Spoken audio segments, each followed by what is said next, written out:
Bonjour à toutes, bonjour à tous, bienvenue sur Tu joues quoi pour cette nouvelle vidéo. Aujourd'hui nous allons jouer les sorciers puisque nous allons jouer à Witchstone. Voilà, hop, ça rentre à peine dans le cadre de l'appareil photo. Donc c'est un jeu édité chez Our. Our comme bonjour. Voilà, puisque en fait on m'avait dit au début, ce que j'avais présenté, je sais plus quel jeu, c'était Funky Monkey, où je disais c'est un jeu de chez Huche. Sauf que en fait c'est pas Huche, c'est Our.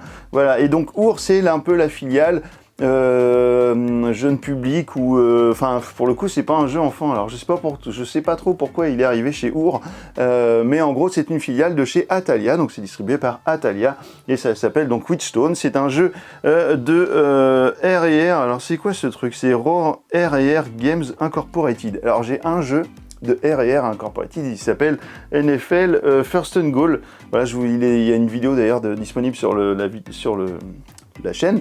Donc c'est un éditeur américain a priori qui est pas très connu chez nous. C'est un jeu pour 2 à 4 joueurs pour une durée d'environ 60 à 90 minutes et puis il conseille ça à partir de 12 ans peut-être, oui. C'est un jeu de Rainer Knizia et illustré par Martino Ciacchiera. Voilà, c'est compliqué les noms à chaque fois. Et ben écoutez, on se retrouve juste après les explications pour les avis sur Witchstone. À tout de suite.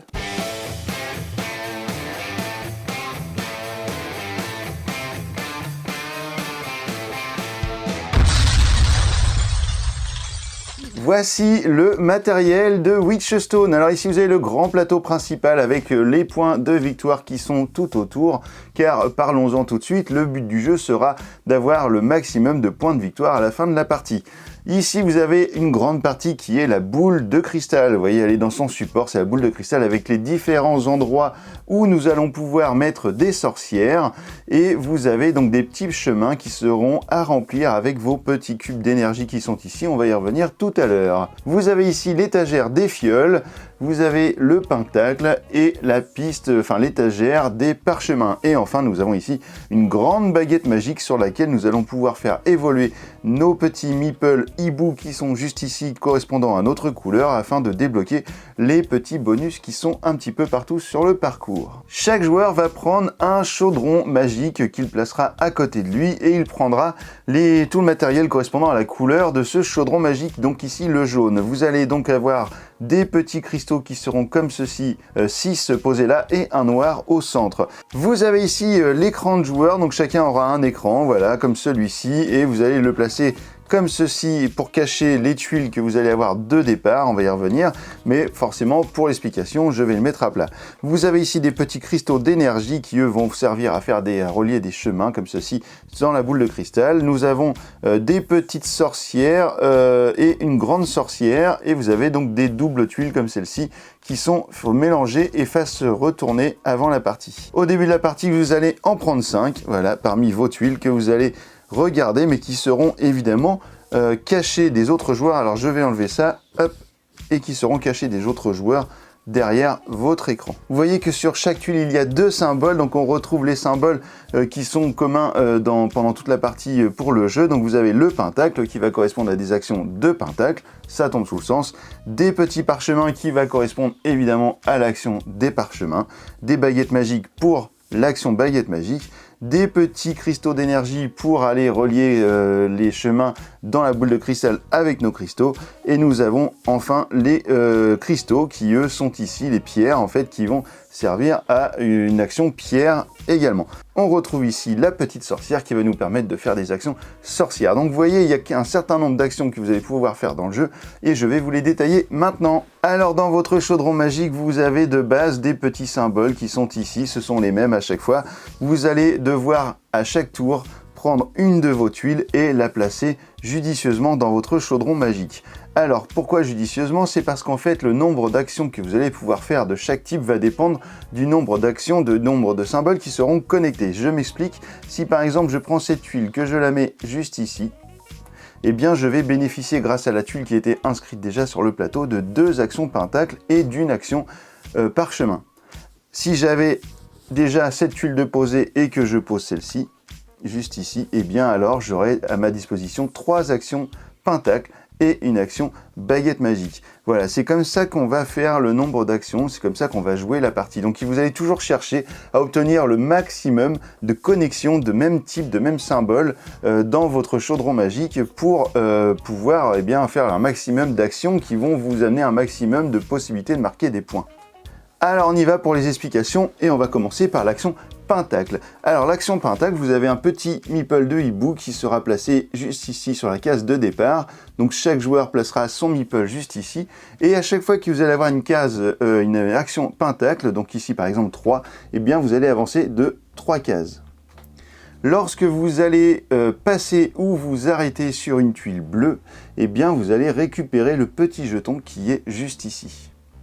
Ce petit jeton, vous aurez deux choix possibles. Soit vous allez le placer dans votre chaudron magique, soit vous allez faire 2 fois l'une des 2 actions qui est inscrite dessus. Donc là, par exemple, je pourrais faire 2 fois l'action cristaux d'énergie et 2 fois l'action parchemin. Donc je peux faire ça, ou alors je prends le pion et je le place quelque part dans mon chaudron magique afin de créer de nouvelles connexions. Par exemple ici, d'ailleurs l'endroit là est très mal choisi, par exemple ici ce serait beaucoup mieux. Ici je pourrais créer 2 connexions d'énergie, ici 2 connexions de parchemin. Alors je pourrais pas l'utiliser tout de suite, mais par contre lors d'une future tuile à poser, ça peut être vraiment un gros avantage. Alors je dis je ne pourrais pas l'utiliser tout de suite, c'est un peu faux, puisqu'en fait si par exemple je venais d'utiliser cette tuile que je pose là, j'ai fait l'action Pentacle donc 3 fois, donc là j'ai déplacé mon pion, et bien en posant mon pion parchemin ici, je bénéficierais directement du pouvoir du parchemin, ce qui me donnera 2 actions de parchemin au lieu d'une. Donc,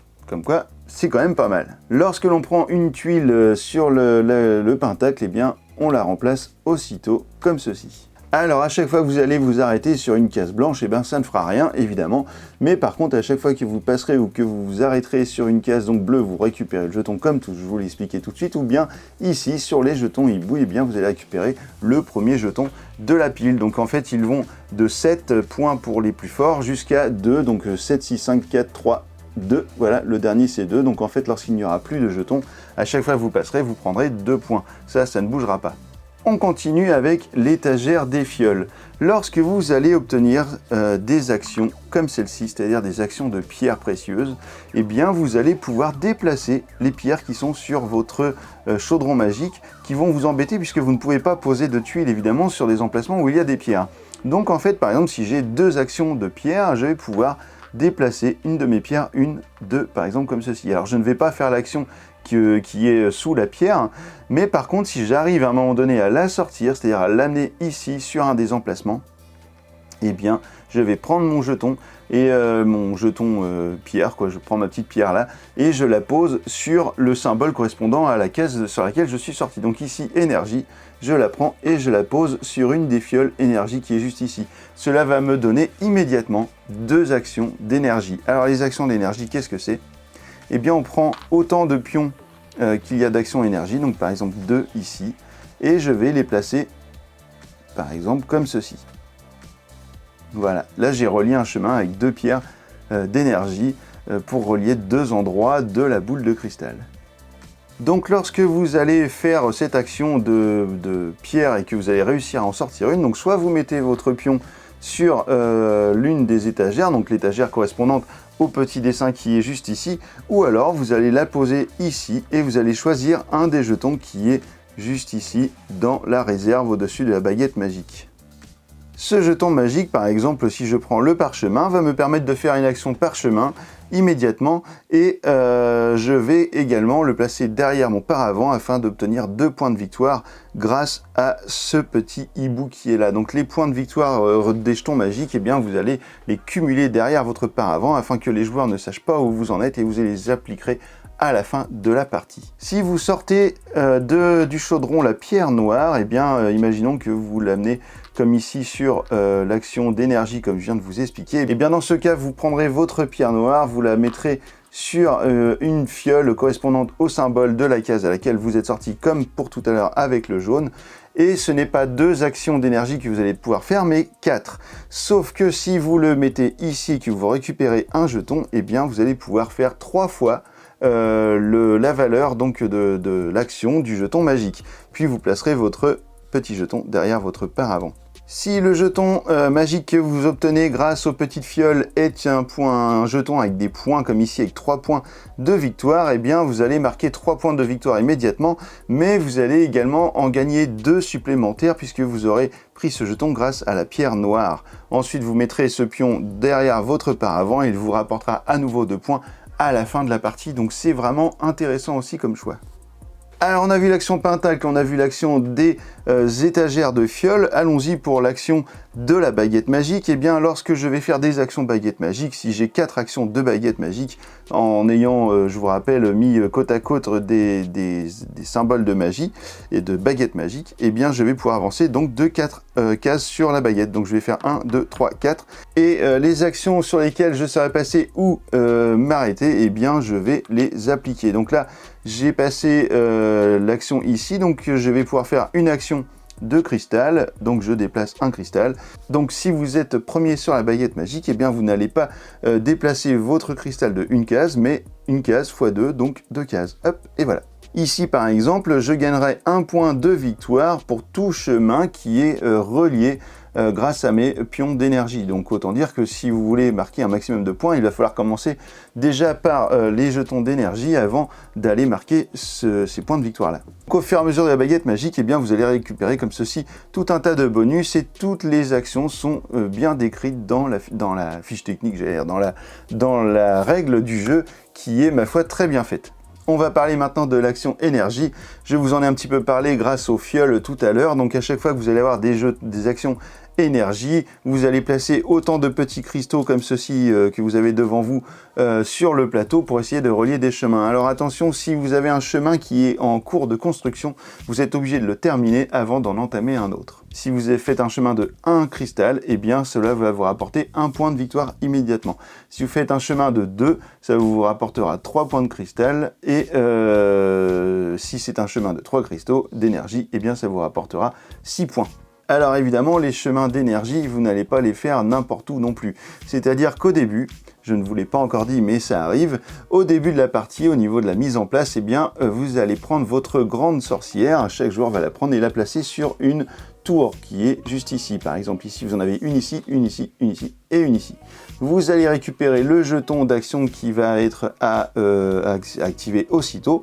Une fois que vous avez fait l'action, vous le mettez ici. Mais vu que vous avez mis une sorcière et qu'elle est debout, eh bien, vous marquez tout de suite 2 points de victoire. Chaque sorcière debout dans le jeu va vous rapporter 2 points de victoire. Donc vous allez forcément partir de votre sorcière pour aller commencer votre premier chemin et ainsi de suite. Après, vous allez vous déplacer.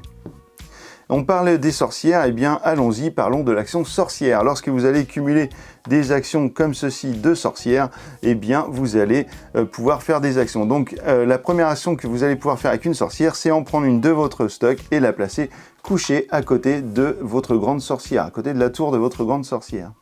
En deuxième action, eh bien, vous allez pouvoir relever votre sorcière, la mettre debout et vous déplacer sur un chemin connecté pour aller jusqu'à l'endroit suivant. Hop, vous allez pouvoir par exemple ici aller jusqu'au village, récupérer le jeton magique, faire l'action du jeton magique et conserver les points derrière votre paravent. Au passage, vous avez levé votre sorcière, eh bien vous remarquez 2 points. Voilà.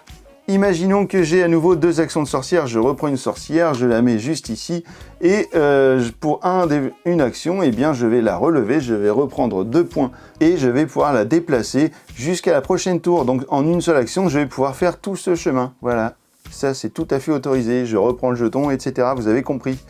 Si vous avez des pions ici avec une sorcière, imaginons que cette sorcière soit rouge, vous avez des pions d'énergie ici qui sont rouges également, eh bien je vais pouvoir pour une action mettre une sorcière à côté de ma tour, pour une deuxième action arriver jusqu'à ma sorcière jaune qui est juste ici, et pour une troisième action, je vais pouvoir me déplacer à côté de la sorcière rouge. Vous allez pouvoir être à plusieurs sorcières sur une case, mais à condition qu'elles soient de couleurs différentes. Donc vous pouvez utiliser le chemin des autres sorcières, mais à chaque fois, cela vous coûte une action supplémentaire. Alors il nous reste l'action parchemin, et bien l'action parchemin, lorsque vous allez cumuler des petits symboles de parchemin, et bien le chiffre qui correspond au cumul de vos parchemins, et bien correspondra à la hauteur de carte que vous allez pouvoir prendre. C'est-à-dire que si vous avez une action parchemin avec une seule carte, vous allez pouvoir prendre seulement la première. Si vous avez une action avec 3 parchemins, vous allez prendre une carte parmi les 3 premières.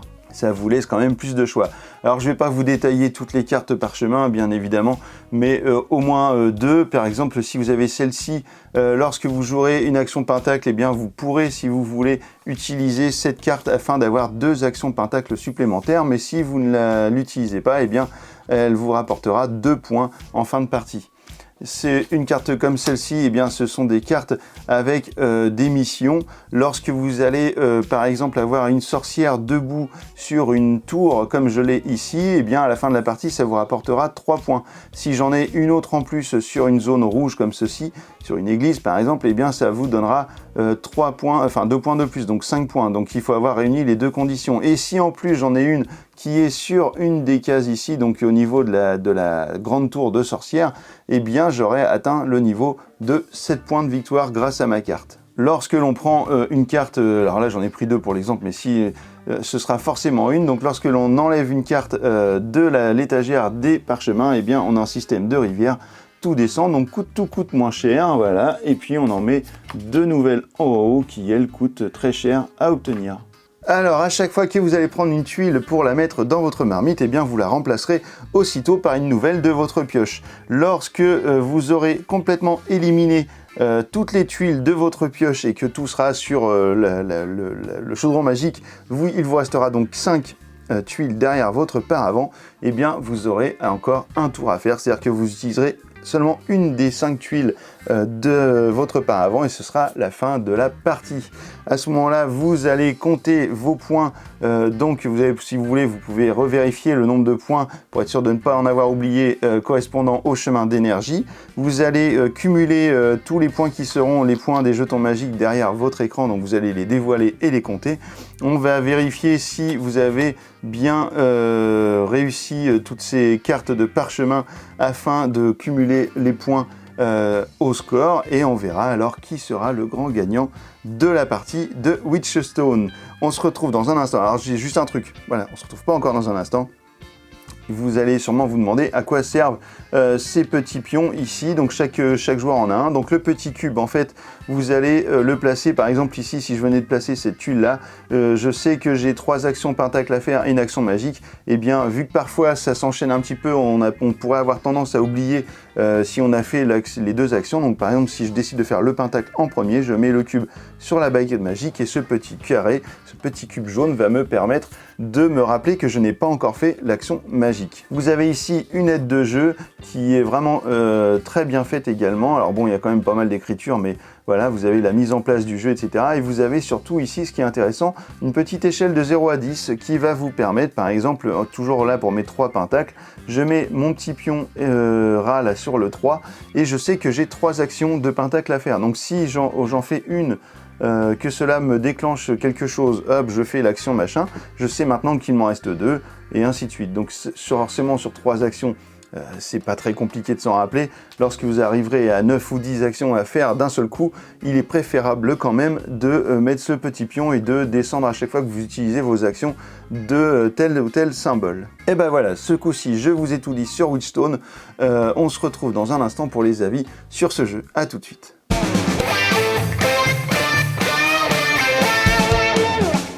Alors voilà, vous avez vu les explications et la présentation du jeu de Witchstone. Et ben, qu'est-ce qu'on en a pensé? Ben, nous, on a kiffé vraiment, comme disent les jeunes parfois, on a kiffé notre race. Alors oui, c'est vrai que je suis plus très jeune maintenant, donc c'est pas le genre d'expression que j'utilise. Et ben Witchstone, et ben c'est trop bien. En fait, c'est le combat des sorciers là. Enfin, c'est pas un combat, on combat pas contre les autres, mais voilà, on a vraiment kiffé ce côté où il faut essayer de placer ces petites tuiles. Hein, donc on est vraiment dans ce style de jeu de placement de tuiles pour essayer d'optimiser les combos d'utilisation d'actions. Mais c'est vraiment trop bien. On a adoré ce jeu. Et graphiquement, le matériel est sublime, les illustrations sont sublimes, on a un insert dans la boîte, et oui les amis, il y a un insert dans la boîte, c'est pas du bordel, tout est bien rangé, tout est nickel, c'est parfait, et voilà, et je crois que ça vaut dans les 30 €, et franchement, et ben Witchstone, c'est une vraie réussite pour nous. Et on y a joué plusieurs fois, et on a très envie d'y rejouer, et j'ai très envie d'y jouer à 4 pour voir un petit peu ce que ça peut donner. Parce qu'en fait, Il n'y a pas d'interaction directe entre les joueurs, mais il y a un peu de bagarre quand même pour être le premier sur la baguette magique, et puis pour récupérer les jetons, etc. Donc à 4, ça peut être vraiment cool. Voilà, Witchstone, c'est un très bon jeu. Vraiment, je vous le conseille beaucoup. C'est très agréable, c'est très chouette. Et puis je pense qu'en dessous de 12 ans, ça peut être joué. Hein. Bon, franchement, il n'y a pas de souci. 10 ans, voire peut-être même moins. Et bah écoutez, voilà, maintenant que vous savez tout sur Witchstone, et bah alors, tu joues quoi?